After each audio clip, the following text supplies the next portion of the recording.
Bueno, buenos días, buenas tardes. No sé tampoco en qué momento van a ustedes estar viendo este video. Vamos a hablar, estamos en el módulo 3, vamos a estar hablando sobre prácticas de enseñanza y esta vez vamos a hablar un poco más sobre secuencia didáctica y la programación de un plan de clase particularmente.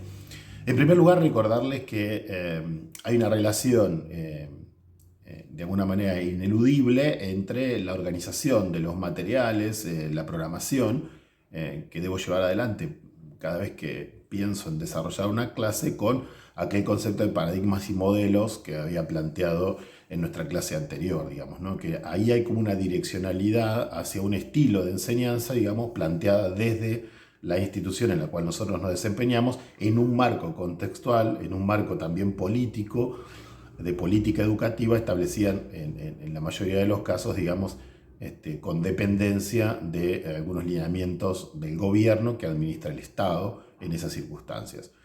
Esto es importante plantearlo independientemente que digamos, la universidad o la facultad o la institución en donde ustedes se desempeñen forme parte de una administración o una gestión de naturaleza privada o pública. La educación superior en la Argentina, al igual que todos los demás niveles de la educación, son públicos. En este sentido también señalar que si hay una tarea que identifica la buena práctica docente es la planificación de la enseñanza y desde la perspectiva didáctica, por supuesto, también considerando lo andragógico, es decir, la condición de cómo el sujeto aprende. Pero esta vinculación entre ellos dos, entre estas dos cuestiones, y que aparece justamente en el currículum y que hablábamos en la clase anterior, tiene que ver exactamente con bueno, cómo organizo los contenidos, cómo hago un recorte de los contenidos, cómo no los superinflaciono, digamos, los repito permanentemente, y cómo intento de poco a poco, digamos, ya somos de alguna manera nosotros especialistas en cada una de las materias que nosotros damos, y ahora lo que tenemos que intentar es reorganizar ese saber que tenemos ya completo, terminado, aplicado a la realidad cotidiana, para que un estudiante vaya paso a paso, bloque a bloque, pudiendo conocer cada uno de los conceptos y después empezar a vincularlos entre sí. Si nosotros logramos que la finalidad que como objetivo de enseñanza tenemos se cumpla en términos de objetivos de aprendizaje, bueno, entonces estaremos hablando de una buena práctica docente. Sobre todo si logramos inspirar, ¿no es cierto? Entonces, para la elaboración de un plan de clase, lo primero que tenemos que imaginar aquí es quiénes son los actores que forman parte de ese constructo social que está dentro del aula, cuáles son los ambientes, cuáles son los recursos con los que cuento, digamos, cuáles son los tiempos con los que cuento, y cuáles son los modelos y paradigmas en los cuales estoy posicionado y la institución en la cual yo me desempeño está posicionada. Entonces, ¿para quién va dirigido? ¿Qué contenido van a ser dirigidos? Entonces va a dar lugar a cómo preparo entonces mi plan de clase. El gran desafío de cualquier actividad docente es justamente alcanzar un grado de inspiración suficiente para que el estudiante también pueda posicionar su interés en el tema que vamos a desarrollar. Para lo cual, digamos, hace falta que permanentemente trabaje desde la cuestión práctica, contextualizada, diversa, que es lo que venimos señalando, y compleja, ¿no es cierto? Que es lo que venimos señalando en las clases anteriores.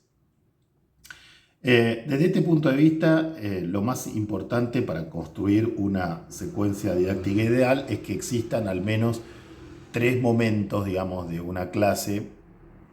Un primer momento en donde no necesariamente ocurra dentro del aula y yo logre que los estudiantes entren en una especie de clima de interés, donde puedo estar trabajando con las estrategias que antes mencionábamos de flipping learning, del aula invertida. Voy a citar un ejemplo. Uno puede, por ejemplo, supónganse que ustedes estén trabajando sobre alguna entidad clínica o estén trabajando sobre algún modelo de prevención de enfermedades o estén trabajando... Bueno, la idea no sería que ustedes le pregunten al estudiante sentado allí, ¿qué sabe usted sobre prevención de enfermedades cardiovasculares? O sea, la idea sería que el estudiante, por ejemplo, observando ciertas situaciones que usted proyecta en un video, supóngase que usted proyecta en un video, supóngase que usted proyecta en un video un evento clínico particular, el estudiante lo observa y a partir de observar ese evento clínico, usted le pide al estudiante que le haga preguntas pertinentes, preguntas que tengan que ver con la duda que tiene el estudiante sobre lo que está aconteciendo o la confirmación de la hipótesis que el estudiante tiene. Sea cual fuera esta situación, lo que va a estar consiguiendo es que lo que surja desde el aula hacia usted sean interrogantes de interés exclusivamente del estudiante y no sus propios intereses volcados dentro del aula.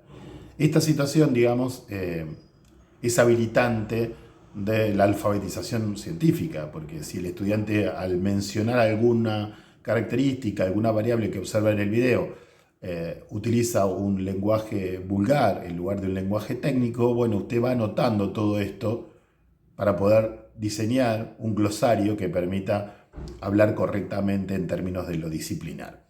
Es decir, le va a dar un montón de herramientas la pregunta del estudiante para poder dimensionar dónde está posicionado este estudiante. Esa etapa, esa primera etapa, que en algunos casos se llama etapa diagnóstica, pero que en algunos casos se malinterpretó y se empezó a utilizar una especie de modelo indagatorio hacia el estudiante sobre los saberes previos, en lugar de sobre los intereses, es la que tiene lugar en el primer momento, y por supuesto hay entonces que tratar de mantener los tiempos, y los recursos tienen que funcionar perfectamente. Es decir, yo no puedo ir al aula y encontrarme que el cañón no funciona frente a los estudiantes. Es decir, es algo que tengo que probar previamente para ver si está funcionando, y entonces cuando voy al aula dispongo de esos recursos, los pude medir, digamos, e incluso en algunos casos, si uno va a comentar una anécdota o va a tener un breve párrafo de lectura de algún cuento o algo con lo que esté trabajando, puede ser la lectura de una historia clínica o lo que fuere, la idea sería haber practicado anteriormente cuánto tiempo me demora llevar adelante esta actividad. Tratemos, evidentemente, y esto es un consejo que yo les doy, que los estudiantes no sean los que van a estar, por ejemplo, en ese caso leyendo la historia clínica, porque ellos no han tenido contacto previo. Y la persona que lee, por lo general, difícilmente esté al mismo tiempo, si lee en voz alta para sus compañeros, difícilmente pueda estar prestando atención a lo que está leyendo. Por lo tanto, ya tenemos a alguien excluido de la estrategia. En ese caso podemos tomar el protagonismo nosotros. Dicho esto, esa etapa de inicio, digamos, tiene como objetivo capturar el interés de los estudiantes. Muchas veces puede pasar incluso desapercibido de qué es lo que vamos a hablar hoy. O sea, la pregunta de cuál va a ser el tema que vamos a tratar puede incluso pasar desapercibido en esta primera instancia. Y como decía antes, puede realizarse fuera del lugar de clase, digamos, ¿no? Lo que se opone exactamente a la siguiente situación dentro de un esquema de secuencia didáctica de un plan de clase, que es encontrarse dentro del aula para desarrollar los contenidos. Y este ámbito sí es mucho más propicio porque permite focalizarse, concentrarse, no prestar recursos de la atención a otras cuestiones que pueden estar sucediendo en los ámbitos en donde se dio la iniciación. En ese momento del desarrollo, digamos, aparece lo conceptual, aparece el desarrollo de prácticas que permitan evidenciar que estos conceptos que se están trabajando y que son novedosos no se instalan como obstáculo epistémico, sino que se logran atravesar a través de ciertos errores o ciertos traspiés que va teniendo el estudiante en su confusión por reorganizar saberes previos con saberes nuevos. Y entonces es un momento más donde se puede aplicar la instancia, digamos, de la práctica directamente, ¿no? Sin perder de vista que algunos conceptos claves sería importante que el docente los introduzca directamente él, ¿no? Porque de esto se trata, digamos, dar clase y no solamente de administrar o gestionar la actividad del estudiante dentro del aula y mucho menos la actividad fuera del aula, que muchas veces sucede esto, digamos, que tiene mucha más actividad fuera del aula que incluso dentro del aula, ¿no? Porque donde se suceden las cosas y uno está posibilitado de observar, me refiero a mirar con detenimiento los aspectos que tienen que ver con la actitud también, no solamente con las aptitudes que uno desea que el estudiante adquiera, sino también con las actitudes que tiene frente a el saber. Uno puede ir haciendo algunas sugerencias de corrección para que esas actitudes tengan más que ver con el perfil que uno espera en el estudiante una vez finalizada la cursada. Entonces, la idea sería un ámbito de intervención, un ámbito más directo, de trabajo, en donde aparezca lo conceptual y aparezca la puesta en práctica de esos saberes en ejercitaciones. De menor a mayor grado de complejidad, con un vínculo claro con el objetivo para el cual se están desarrollando esas actividades y administradas dentro del aula, digamos, de acuerdo a los intereses que los estudiantes vayan teniendo. En este sentido, voy a ser absolutamente franco con ustedes. Está claro que los intereses, no, si hay 40 estudiantes, no hay 40 intereses. Por lo tanto, no es excusa, digamos, que no puedo pensar en los intereses de los estudiantes porque son muchos, porque realmente si hay 40 estudiantes vamos a encontrar ahí 5 o 6 intereses o menos incluso. Por lo tanto, esto es perfectamente abordable dentro del aula. Y en una tercera instancia, digamos, en una tercera instancia de momento de clase, aparece una etapa de cierre.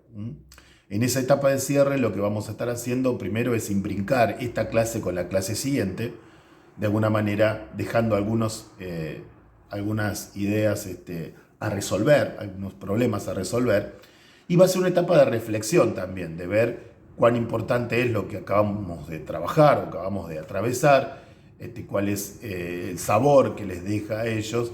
La idea es que en esa etapa también se pueda llevar adelante una evaluación, digamos, una evaluación no de tipo sumativa, sino de tipo formativa, en donde aparezcan algunas dimensiones que permitan medir, digamos, el éxito o no de lo que acabamos de proponer en términos de conocimiento o en términos de saberes. La pregunta retórica, si entendieron, es una pregunta falsa, digamos, que no permite recoger ninguna evidencia. Ustedes saben que el entendimiento, la comprensión, el aprendizaje y el estudio son cosas absolutamente diferentes entre sí, y que un sujeto puede, digamos, sin comprender, digamos, aprender. También un estudiante puede aprender comprendiendo, pero no estudiar. Y un estudiante puede aprender comprendiendo y luego estudiando.